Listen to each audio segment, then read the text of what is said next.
Hey friends, welcome back to my channel. My name is Erin and I am so excited that you decided to take time out of your day to spend with me because today we are talking spring releases that you need to know about. So I'll be going through some book releases from the months of March, April, and May. Just some ones that I think you need to know about and they need to be on your radar because they're on mine, right? So anyway, this is going to be a pretty yappy video. So go ahead and grab you a drink, a snack, and let's just hop right on into it. On March 4th, we have a few releases coming out. And the first one I want to talk about is Spells, Strings, and Forgotten Things by Brianne Randall. And I may or may not be reading this really soon, and you'll see my thoughts on this because I did get an e-arc of this from NetGalley. It's about a young witch who is cursed with sacrificing memories to cast spells, who must decide how much she's willing to lose to save her town in this thrilling tale of magic, love, and self-discovery. The next March 4th release is A Harvest of Hearts by Andrea Ames, and this is a young adult fantasy romance. In the beloved tradition of Howl's Moving Castle, a whimsical and unforgettable story about fantastic adventure, common sense, and the power of love to overcome the greatest of obstacles. In this world, I'm pretty sure that hearts fuel magic, so people just come around snatching bits of your heart. And that's intriguing. That's intriguing. And I need to know more. And lastly, on March 4th, we have The Love Simulation by Etta Easton. And this is about a passionate vice principal and a guarded science teacher who compete for a grand prize, only to realize their budding relationship might be the real jackpot. This is the author of The Kiss Countdown, and it looks like it's going to be something spacey again. And it doesn't look like they're a part of a series or anything. I think that she's in her space bag the same way that Allie Hazelwood was in her STEMinist. Our next date is March 11th, and I have a few for that date as well, starting off with Homegrown Magic by Jamie Paxton and Rebecca Potos. And I actually just finished this, and it'll be in the same vlog with Spell, Strings, and Forgotten Things, so you'll know my thoughts on this soon as well. But this is a delightfully queer romantic fantasy full of friends to lovers chemistry, found family, rival family drama, and cozy garden magic. And yes, this is a really cute cottagecore cozy plant witch vibe situation. So if you like those vibes, kind of like the Honey Witch and maybe Emily Wilde and the pacing of like Legends and Lattes, I think this one will really work for you. Next, we have A Gentleman's Gentleman by TJ Alexander. And this is a groundbreaking trans Regency romance that's delightfully witty and refreshingly iconoclastic, with its heady combination of dry wit, slow burn romance, and a nuanced, complex portrait of a trans identity and relationships that's as relevant now as it was during the Regency era. A Gentleman's Gentleman stands to transform the historical romance genre as we know it, and we are following the notoriously eccentric Lord Christopher Eden, who is a man of unusual make and even more unusual habits. He prefers to live as far from the prying eyes and ears of the Ton as possible, and would rather have the comfortable company of his childhood cook and his aged butler than the swarm of servants and hangers-on benefiting a man of his station. Enter James Harding, Christopher's new distractingly handsome, if rigidly traditional valet. After a rocky start, these two strike up a fragile friendship amid the throes of the London season, a friendship that threatens to shatter under the looming shadow of Christopher's impending nuptials and the secrets both men are keeping. And look, I have been saying I want to read more trans, more non-binary representation. And look, we're getting a trans Regency romance. What? Yeah, definitely sign me up. And then we have Goddess Complex by Sanjana Sathian. I think I'm pronouncing that correctly. This is a biting examination of millennial adulthood, the often fraught conversations around fertility and reproduction, and the painful quest to forge an identity. a darkly funny novel about the dilemmas of procreation, pregnancy, and parenting. This is both a twist-filled psychological thriller and a feminist satire of our age of girl bosses turned self-care influencers, optimization cults, internet mommy gurus, egg freezing, and so much more. And this sounds like something that as a millennial I want to read. Lastly, on March 11th, we have Blood Beneath the Snow. This is by Alexandra Kenning, the first in the Blood and Souls duology. I read an e-arc of this as well, I think back in January. So if you want to know my thoughts, look for like the 2025 arcs reading vlog or something like that.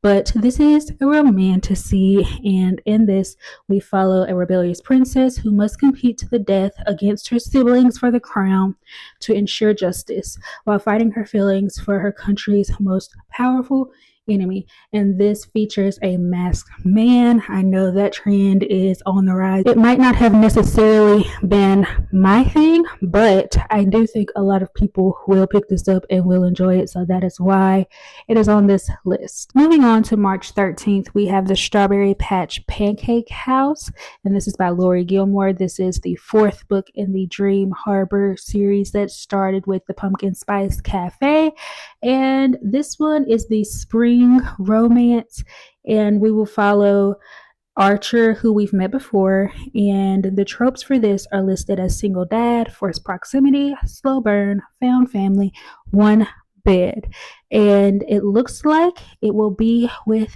Iris. So yeah, these I think are just fun palette cleansers, and I usually have a decent time reading. Moving on to March 18th, we have a book that I didn't realize was even coming out. The series was originally a duology, but once it got picked up, it was then expanded, I guess, and that is The Rivaled Crown by Holly Renee, which this video will be up after the 18th, so it should already be out, but there's no synopsis as of today.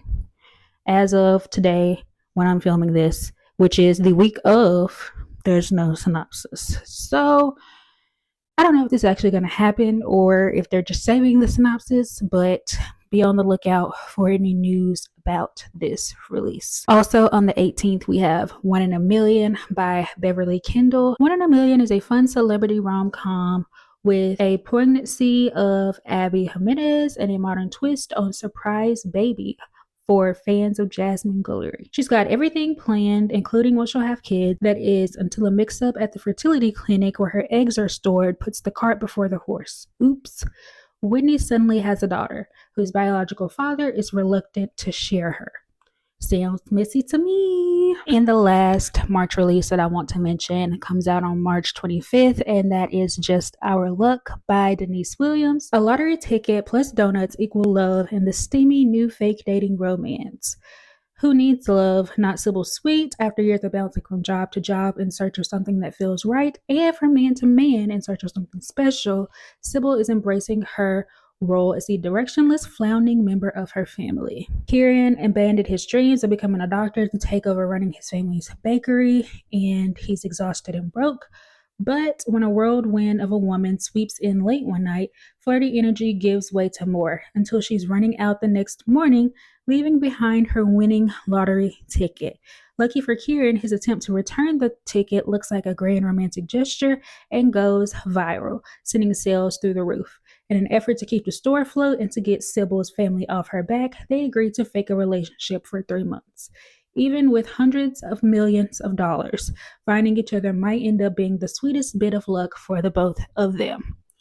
Sounds like a dream to me. All right, let us jump into April. And April 1st has a ton of books coming out that sound good. So let us get started because we have about 5 or 6. So first off, I want to talk about Sweet Obsession by Katie Robert. This is the 8th book in the Dark Olympus series. And I really enjoy this series and I'm going to keep up with it. I think we're going to have 10 books in it, but I'm having fun, so I'm going to keep rolling with it. And because this kind of has an overarching plot, even though I think you could read them separately and be okay. I'm following along with the overarching plot. So the only thing that I'm going to tell you about this one is that we are following Poseidon and Icarus. And that sounds like tea to me because I need to know what's going on. Next up, we have Where Shadows Meet by Patrice Caldwell. And you may or may not know my thoughts on this one soon because when I tell you I screamed when I got the e-arc of this, the scream I scrumped was crazy. This is a dark and thrilling romantic vampire fantasy that questions what it truly means to sacrifice for love. Set in the aftermath of a war between vampires, humans, and the gods that created them, Patrice Caldwell's devastatingly romantic fantasy debut, Where Shadows Meet, centers the heart-wrenching pain of loss and the struggle of self-discovery to ask, do we choose our fates or do our fates choose us? And this is sapphic as well. So even anytime you get black sapphic vampires, you say those three words, I am automatically there. We have The Ephemera Collector also coming out on April 1st. This is by Stacey Nathaniel Jackson, and it is an Afrofuturistic debut where an archivist finds herself the target of a violent plot and must rely on the help of her AI assistive technologies. And this is written in lyrical prose and in near future Los Angeles, where we'll have our sci-fi AI vibes. We'll also have library, art museum, botanical garden vibes as well. And I think this is going to really work for me because I am a library type of girl. Like my dream job would be to be a librarian. So I think mixing this with sci-fi is going to do it for me. And I'm excited. Also on April 1st, we have Unlikely Neighbors by Renee Daniel Flagler. Yeah. And this is a romance about Holland Davenport, who is ready to leave her small town existence behind. She inherits a rundown townhouse in Brooklyn from a distant relative, and she meets the challenge head on and moves to New York. Amidst her renovation efforts, she meets her gorgeous next door neighbor who turns out to be a board member at her new job, and she's definitely out of her depth. Noble Washington is the successful CEO of a company he spent a decade building, but his carefully ordered life begins to unravel the second he meets fiery social worker Holland and spends one unforgettable night with a woman who should be off limits. Love that. Y'all are neighbors and y'all work together. That's kind of cute. Now look. Do not judge me. When you hear this comparison, do not judge me.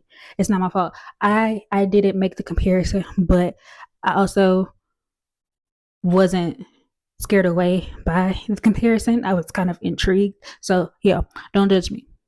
Don't judge me. The next one for April 1st we have is The Never List by Jade Presley. And this is all it gave us. This is all it says, okay?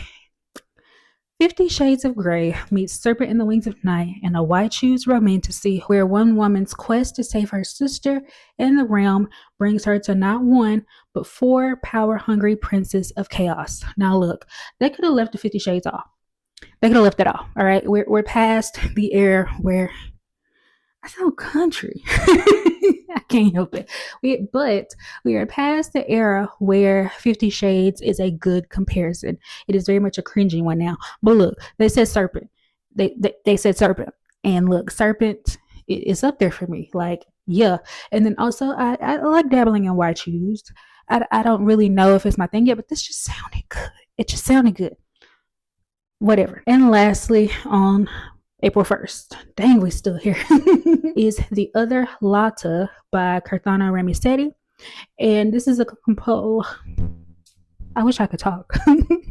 This is a compulsively readable rom-com of mistaken identity set in high society New York and sacrifices made to keep up appearance. I really can't talk today. Oh my God, that's embarrassing.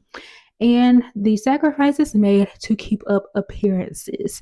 And I have another book by this author that I have yet to read, but I don't know, her books just keep sounding interesting to me. So here we are. Moving on to April 8th. Okay. So for April 8th, we have The Geographer's Map to Romance by India Holton. This is the second book in the Love's Academics series. Have I read the first book? No. But this just sounds so cute to me. So here we are. Geography professors in a failed marriage of convenience inconveniently reconnect for an emergency mission in this swooning historical fantasy rom-com. Professor Elodie is an expert in magic disasters. Nothing phases her except her own personal disaster. That is Professor Gabriel, the grumpy, unfriendly man she married for convenience a year ago, whom she secretly loves. Gabriel is also an expert in magic disasters, and nothing phases him either, except the walking, talking tornado that is his wife. They've been estranged since shortly after their wedding day, but that hasn't stopped him from stoically pining for her. So look, I'm gonna try to get together and have a conversation if y'all pining for each other, right? Right. But anyway, this sounds cute and I'm here for it. And then we have one that I've been waiting on it, but I'm also kind of like, because the character it's about, I didn't love her in the first book in this series, but I didn't hate her either. So I'm just kind of like, this book is going to help me decide my feelings about her. And that is Enchantra, one of those two, by Kaylee Smith. And this is the second book in the Wicked Games series. Ready or Not meets Throne of the Fallen in a spicy enemies to lovers fantasy romance, where an Italian getaway turns deadly after a woman is trapped in her host family's cursed game. What? Now, I don't know nothing about Ready or Not, but Throne of the Fallen, one of my favorite books, so I'm there. Genevieve has felt adrift ever since her sister became the head of the family. So when a mysterious friend of her mother's invites her to Italy, she accepts. She arrives at his grand palace expecting passion and magic, decadence and luxury, perhaps even a midnight ball. She doesn't expect the owner's ruthlessly handsome son to slam the door in her face. Rowan Silver is tall, dark, and exceptionally rude. An invitation or not, he demands Genevieve leave and never come back. But Genevieve follows nobody's orders, especially those of arrogant rich boys. She slips inside and immediately discovers her mistake. Rowan and his family are caught in an insidious game of hide and seek, where only one can win. The rest will be trapped in hell until the competition begins again. Hide and seek? That just makes me like even more intrigued, because how are you going to expand a game so simple as hide and seek into this big situation? I need to know. Also on April 8th, we have Flirting Lessons by Jasmine Guillory. And this is Jasmine Guillory's first queer romance. So I'm really excited about that. I have read most, if not all, of her other books. So I'm excited to see what she can do with a sapphic romance. I want to see what she got. Avery Jensen is almost 30, fresh off a breakup, and she's tired of always being so uptight and well behaved. She wants to get a hobby, date around, especially other women, flirt with everyone she sees, all the fun, normal stuff people do in their 20s. One, Avery doesn't know how to do any of that. She doesn't have a lot of dating experience with men or women, and despite being self assured at work, she doesn't have a lot of confidence when it comes to romance. Enter Taylor Cameron, Napa Valley's biggest flirt and champion heartbreaker. Taylor just broke up with her most recent girlfriend, and her best friend bet her that she can't make it until Labor Day without sleeping with someone. 2 whole months without sex? So she offers to give Avery flirting lessons. It will keep her busy, stop her from texting people she shouldn't, and it might distract her from how inadequate she feels compared to her friends, who all seem more settled and more adult than Taylor. This is going to be cute. Lastly, on April 8th, we have a lit fic type book called The Page Turner by Viola Shipman. And this is about a young romance writer who makes a discovery that throws her elitist family into chaos. Emily Page grew up the black sheep in a bookish household, raised to believe fine literature is the only worthy type of fiction. Her parents, self-proclaimed serious authors who run their own vanity press, the Mighty Pages, mingle in highbrow social circles that look down on anything too popular or mainstream, while her sister Jess is a powerful social media influencer whose stylish reviews can make or break a novel. Hiding her own romance manuscript from her disapproving parents, Emma finds inspiration at the family cottage among the fluff they despise. The juicy summer romances that belong to her late grandmother But a chance discovery unearthed from her Gigi's belongings reveal a secret that has the power to ruin her family's business and destroy their reputation in the industry. Now Emma must decide. As much as she's dreamed of the day her parents are forced to confront their own egos, can she really just sit back and watch the mighty pages be exposed and their legacy destroyed? Now, I already love a book about bookish people, but this sounds messy. And I also love this. On April 18th, we have Dragonheart by Abby Eaton, a brand new fantasy romance debut for fans of Sarah A. Parker. The dragons are gone and the kingdoms are falling. Not even the gods can save them now. A couple of tropes listed for this book are enemies to lovers, forced proximity, FMC seeking revenge, dragons, and magic. Arla is the personal assassin to the king. She doesn't believe in gods and their dragons who once served the people, not after they abandoned her when she needed them most. But when shipments are starting to go missing and the kingdom begins to crumble, they might be the only ones who can help. She's forced into working with arrogant yet mistakably handsome ambassador of the kingdom that killed her parents. She must place her hatred for Hark to one side as they journey across kingdoms, dining with royalty and fighting in taverns, and make an alarming discovery that shatters her heart and forces her to question everything and everyone she knows. Lastly, on April 29th, we have How to Seal Your Own Fate by Kristen Perrin.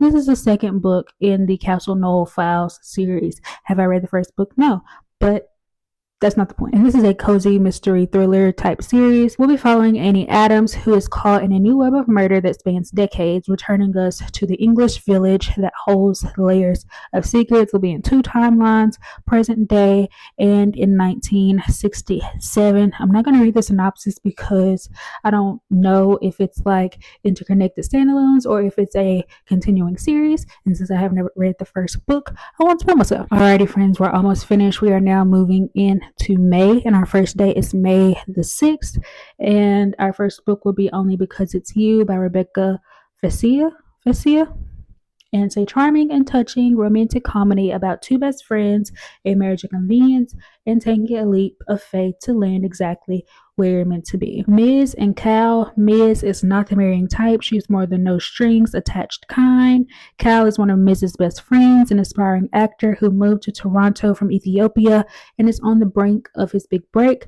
But when he's suddenly at risk of losing his work visa, Ms. panics. What will she do without him? What if she never sees him again? Ms. can only do one thing to save Cal, and that is marry him to become his spousal sponsor. He'll get to keep pursuing his acting career, and she'll get to keep her best friend in the city. It'll be a quick, short, only on paper marriage between friends, followed by a quick and easy divorce. What could go wrong? Cute, right? And then we have Shield of Sparrows by Devney Perry, and I have only read Devney Perry published as Willa Nash.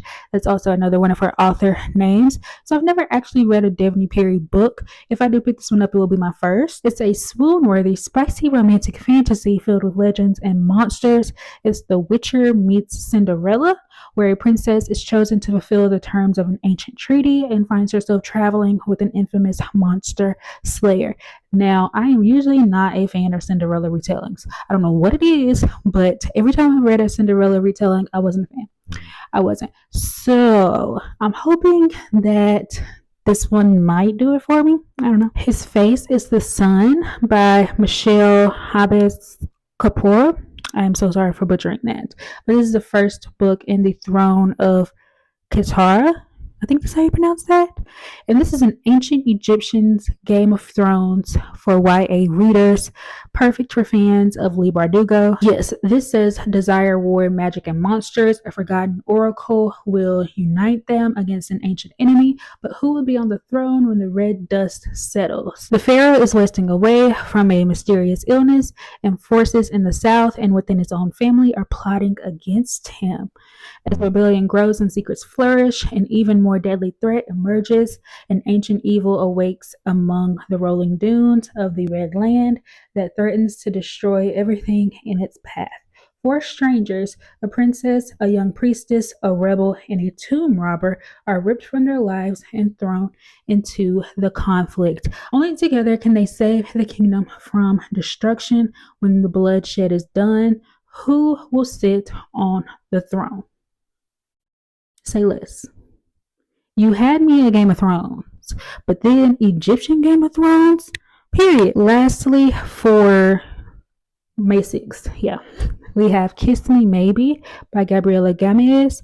When a late bloomer goes viral for coming out, she decides to use her newfound fame to get her first kiss with the help of a sexy bartender. And we follow librarian Angela, who has never been kissed.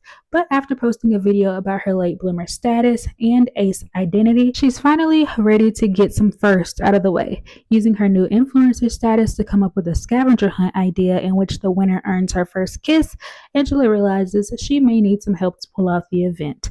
Enter Crystal, hot bartender and Angela's unrequited crush of 5 years. Despite vowing that romantic love isn't for her, Crystal seems awfully determined to help Angela pull off the scavenger hunt and find true love. The connection between Angela and Crystal is getting stronger and stronger the more they hang out, until Angela isn't sure she wants to go through with the scavenger hunt after all. But Crystal is convinced that she isn't capable of love, and before long, Angela realizes she's falling head over heels for a woman who may never love her back. Oh my God. So many things going on. So many things going on, and I need to read it. Moving to May 13th, we have The Incandescent by Emily Tish. And it says Naomi Novik's Scholomance series meets plain bad heroines in this sapphic, dark academia fantasy. Dr. Walden is the director of magic at Chetwood Academy and one of the most powerful magicians in England. Her days consist of meetings, teaching A-level invocation to 4 talented chaotic sixth formers, more meetings, and securing the school's boundary from demonic incursions.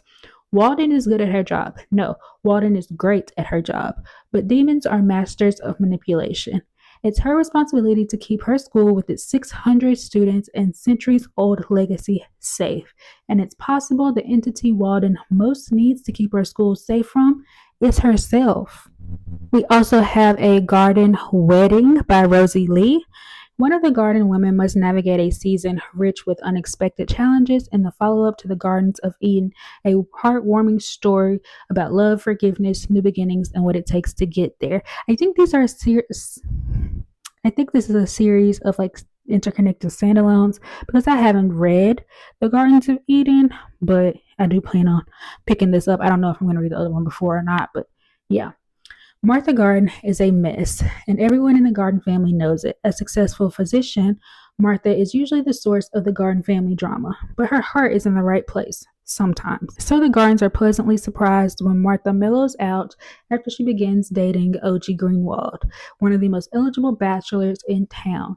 As Martha's relationship with O.G. grows, she thinks she's finally about to have the life she's always wanted.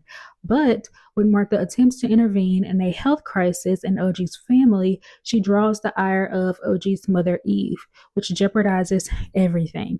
Suddenly, Martha finds herself on a journey full of challenges that force her to deal with her previous mistakes, reconcile her past, and forge a path forward. Will she be able to look beyond the superficial to find what she truly needs? And this sounds like a messy family drama, which I enjoy, and yeah, I need it. Moving into May 20th, we have Not Safe for Work by Nisha J. Tooley. And it says 2 workplace enemies find themselves in close proximity on a tropical work trip that challenges their assumptions and just might make them fall for each other in this rom-com debut from Nisha J. Tooley. And she has a couple of romantasy series, so I'm very interested to see what she will do in this rom-com. Also on May 20th, we have a new Catherine Center, and that is The Love Haters. It's a thin line between love and love hating. Katie Vaughn has been burned by love in the past. Now she may be lighting her career on fire. She has 2 choices: wait to get laid off from her job as a video producer, or at her coworker Cole's request, take a career-making gig profiling Tom Hutchison, a Coast Guard rescue swimmer in Key West. The catch: Katie's not exactly qualified. She can't swim, but fakes it that she can. Plus, Cole is Hutch's brother, and they don't get along. Next stop, Paradise. But Paradise is messier than it seems, as Katie gets entangled with Hutch, the most scientifically good-looking man she has ever seen, but also a bit of a love hater, along with his colorful Aunt Rue and his rescue Great Dane. She gets trapped in a lie or two. Swim lessons, helicopter fights, conga lines, drinking contests, hurricanes, and stolen kisses ensue, along with chances to tell the truth, to face old fears, and to truly be brave at last. And lastly, on May 27th, we have Disappoint Me by Nicola Danan. After a rough tumble and maybe serious head injury, a disillusioned trans poet falls for a charming corporate lawyer in a love story that grapples with the explosive ghost of relationships past, romantic, and familial. Voice-driven, warm, and poignant, Disappoint Me is an exploration of millennial angst, race, trans panic, and the allure of domesticity. That sounded weird, but whatever. That ask if we are defined by our worst mistakes. We follow Max, who is 30, a published poet and grossly overpaid legal counsel for a tech company. With a lifetime of dysphoria and fuckboys rattling around in her head, Max is plagued with a deep dissatisfaction during what should be the best years of her life. After taking a spill down the stairs at a New Year's Eve party, she decides to make some changes. First things first, a stab at good old-fashioned heteronormativity. Max thinks she's found the answer in Vincent, a corporate lawyer and hobby baker whose traditional friendship group may as well speak a foreign language, and whose Chinese parents never pictured their son dating a trans woman. This uncharted territory may have rough terrain, but Vincent cares for Max in a way she'd long given up on as a foolish fantasy. Look, I said I wanted more trans and non-binary representation in books that I was picking up, and that's what I'm doing. I'm standing on business. And friends, we have made it to the end of this video. I feel like I don't even know how many books I went through, but spring is giving. Spring is giving, and I'm super excited for all of these new releases to come out. I don't know how I'm going to fit them all into my 2025 reading, but if it was my choice, I would. But there will be some that I will be picking up, and you'll be hearing about them some sooner than others. So yeah, be on the lookout for that. If there are any spring releases from March, April, and May that I may have missed that you think I should know about, drop them down in the comment section below. All of that being said, I want to thank you for staying to the end of this video. Thank you for liking, commenting, sharing, subscribing, anything that you do to support me and my channel. It is forever appreciated, and I am always grateful for anything that you do. And I hope you have the best day that you possibly can, and remember to take care of yourself. And I will for sure catch you in the next video. Bye.